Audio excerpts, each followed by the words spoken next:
Problem 3 gives us a polygon with sides 3, 6, and 5 centimeters in length, then a shaded area in between, which is also a polygon with at least sides 3 and x centimeters in length, and it asks us to find the shaded area in terms of x.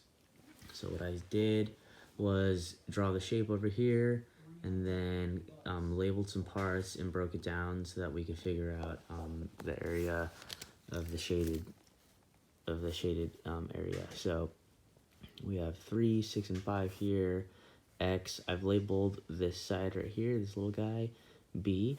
We know that this is 2 because 5, which is this whole length, minus the length of 3, which we got from over here, is 2.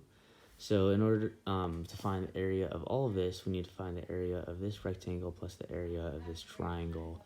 So we have the area of the rectangle, which I've labeled as A1, it had sides 3 and sides x, so we know that the area is just going to be 3 times x.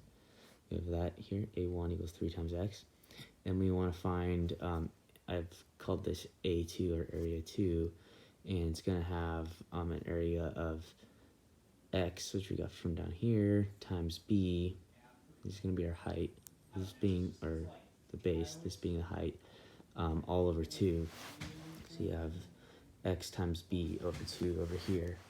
And then what I did, we know that this triangle is proportional to this one, so we can use that knowledge to say that 2, 6 is equal to b over x, and then just solve for b in order to find the length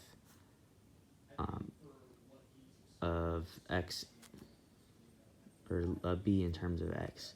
So we have 6b equals 2x after we cross multiply, and we get b is equal to x over 3. Then we just plug b into our A2 formula that we got from up here, and then we get a times b over 2 is equal to a times x over 3 all over 2, and then we just solve for x. So we have x squared over 3 over 2, which is x squared over 6, which is going to be our A2.